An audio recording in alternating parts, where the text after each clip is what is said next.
Bismillahirrahmanirrahim. Assalamualaikum Ustaz. Waalaikumsalam. Apa tips cara meraih kesuksesan yang berkah di masa muda?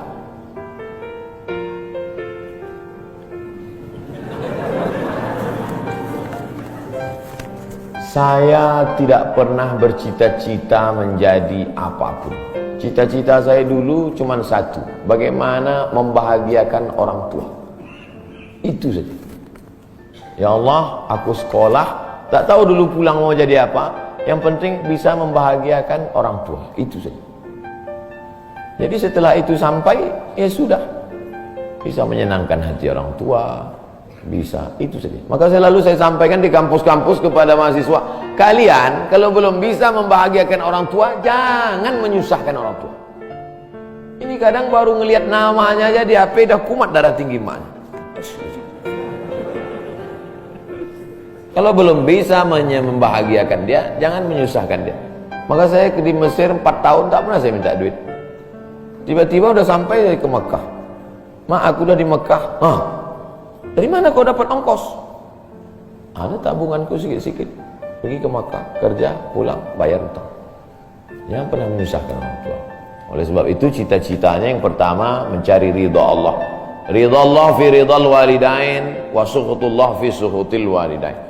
Pulang saya ke kampung, saya mau beli tanah berapa meter, ternak lele, tanam cabai, daun ubi, malam mengajar ngaji. Cita-cita saya kecil aja. Tak ada cita-cita mau jadi ustadz viral disambut di airport, tak ada. Terus kata mak saya, masa kau S2 tinggal di kampung, pergilah ke kota.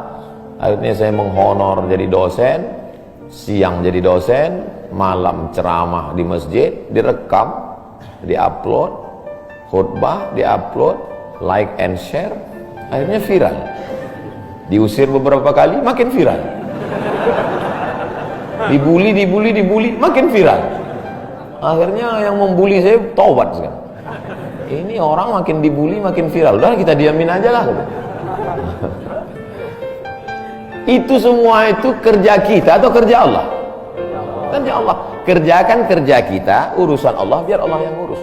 Kita hidup ini sama macam bawa pancing. Kita tugas kita ambil bambu, pasang kail, cari cacing, letakkan.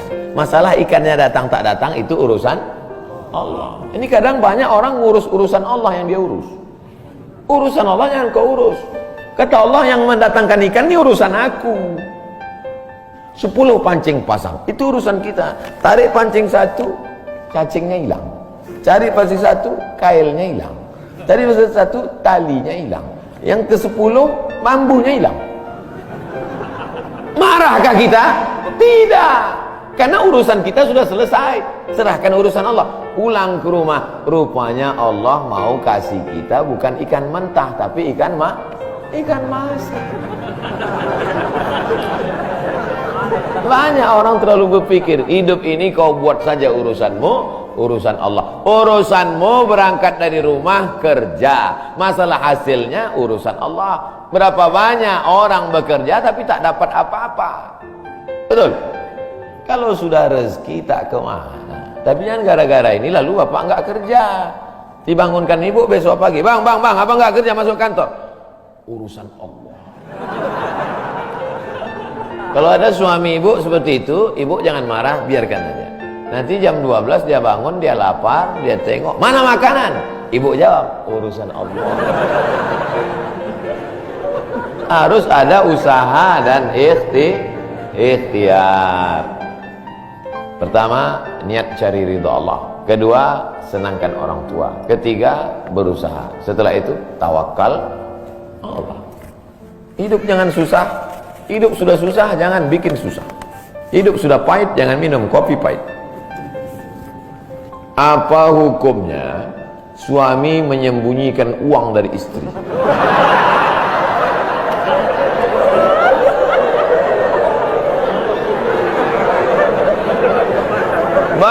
Bang, kata istrinya. Bang, ini duit apa bang? Duit sial. Oh, duit sial, udah kusembunyikan kau dapat juga.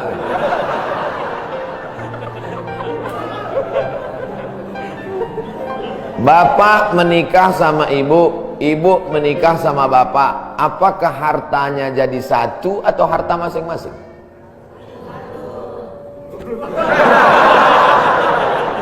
Mereka mau hartanya jadi satu dan bapak ketakutan. Itu yang saya baca. Sekarang kita baca ayatnya. Walakum nisfu ma taraka azwajukum illam yakul lahunna walad.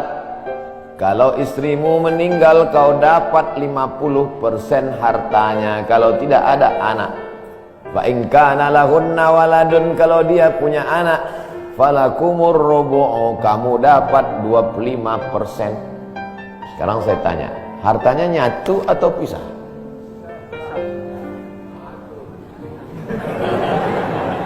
Memang kalau belum sarapan susah nangkap. Saya ulang sekali lagi. Walakum nisfu ma taraka azwajukum. Hai para suami, kamu dapat setengah harta istrimu kalau tidak ada anak. Fa in kana lahunna waladun, kalau ada anak kamu dapat 1/4. Artinya hartanya misal. Harta bapak beda, harta ibu beda. Ibu kerja, punya kebun, punya tanah, punya speedboat, itu harta dia. Bapak punya usaha, harta bapak. Meninggal ibu, 50% untuk bapak.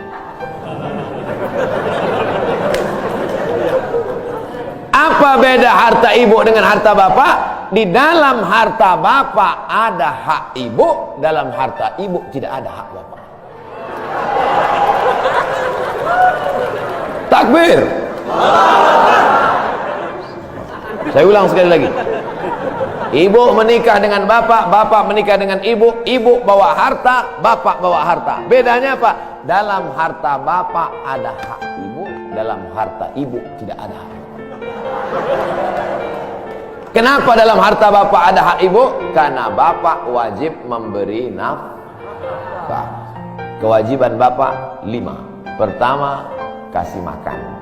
Kedua, kasih pakaian. Ketiga, kasih tempat tinggal. Keempat, kasih pendidikan. Kelima, kasih perhatian. Lebih dari yang ini, itu bukan milik mereka lagi. Jelas? Ini ada sekarang suami setelah menikah, pas dilihat surat apa semua, tak ada punya dia. Semua atas nama istrinya. Ini orang kalau meninggal, dia tidak kena azab kubur. Karena di dunia sudah terlalu azab dengan istrinya. Dari yang saya sampaikan ini jelas tentang pembagian batasan-batasan harta, jelas? Jelas. Jadi tidak serta-merta setelah menikah, jangan mau anak perempuan kita ditipu laki-laki. Istriku, mana surat mobilmu, mana surat tanahmu, tadi kita sudah akad nikah, semua hartamu, milikku, surgamu di bawah tapak kakiku.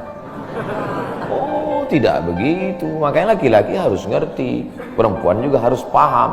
Kalau tidak, sedang main bola aja ada aturannya, statuta. Kalau tidak, akan hancur. Tapi insya Allah jelas. Pak Ustadz minta tolong doakan ibu saya sudah lama sakit. Nanti kita doakan di akhir majelis. Bukan cuma ibu bapak, ibu-ibu semua kita doakan. Bagaimana niatnya doanya? Bagaimana niatnya doanya mandi taubat? Nawaitu, aku berniat ghuslat taubat, mandi taubat. Saya nggak bisa bahasa Arab Pak Ustadz, bahasa Indonesia, bahasa Makassar, bahasa Jawa, bahasa Batak, bahasa Mandailing, bahasa Aceh. Saya niat mandi taubat karena Allah Ta'ala.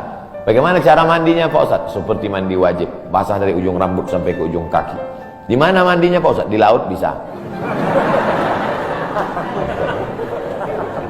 Kolaka ini 30% saja daratan Pak Ustadz, yang 70 adalah lautan.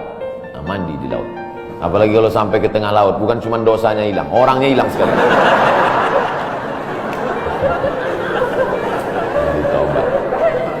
Setelah mandi taubat, solat sunat taubat, usolli sunnatat taubat raka'ataini lillahi ta'ala. Ayatnya bebas. Ayat apa yang paling panjang? Hafal kau amma yatasaalun? Tidak. Wadduha? Tidak. Kulhu? Hafal baca kulhu. Di sujud terakhir banyak berdoa. Berapa kali solat sunat taubat sehari? Sebanyak-banyaknya.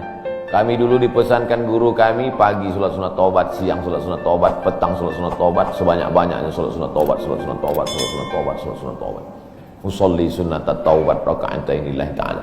Ma min muslimin yudhnibu dzamban, ada orang yang silap salah berbuat dosa, summa yatatahhar, bersuci, berwudu, mandi, taubat, summa yusolli raka'ataini, sholat sunat 2 rakaat, summa yastaghfirullah, minta ampun kepada Allah, illa ghafarallahu lah, Allah mengampunkan dosa-dosanya. Bulan Rajab banyak-banyak taubat, bulan Sya'ban tingkatkan taubat, masuk ke dalam bulan Ramadan insyaallah mendapatkan Lailatul Qadri khairum min alfi syahr.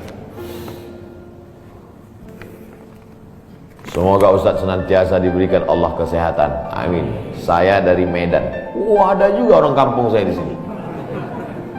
Bagaimana cara bakti seorang anak, cara membahagiakan orang tua berjarak jauh dengan kita, sedangkan bertemu dekat bersama orang tua mungkin hanya 1 tahun sekali, Idul Fitri saja, karena harus bekerja di PT Antam Tbk Sulawesi Tenggara.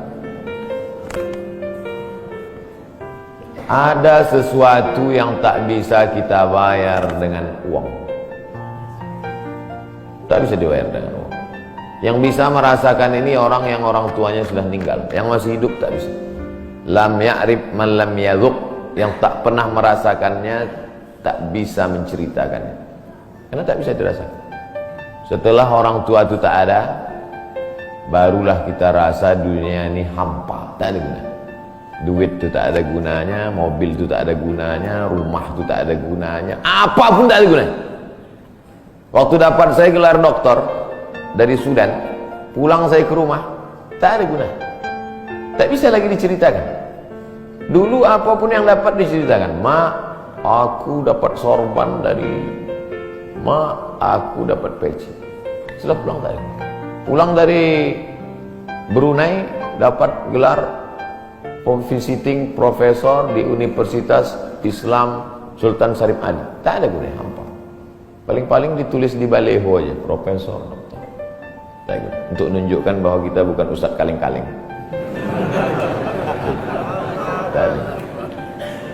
Nanti setelah dia tidak ada, barulah kau cari mana kain yang pernah dia pakai dulu, mana sajadah yang dulu dia pakai waktu sholat, di mana dia dulu sering duduk.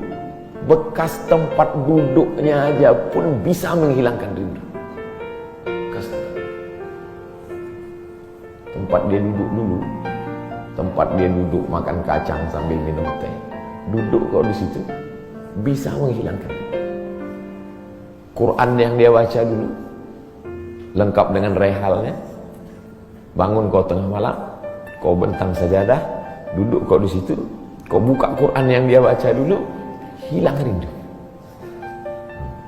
Tapi setelah dia tak ada, makanya mumpung dia masih ada, ciumlah tangannya, peluklah tangannya, ciumlah keningnya. Kalau kau ada duit, kirim. Tak bisa, karena cari makan jauh Pak Ustaz, mesti terbangun dari Sumatera sampai kemari. Apa boleh buat?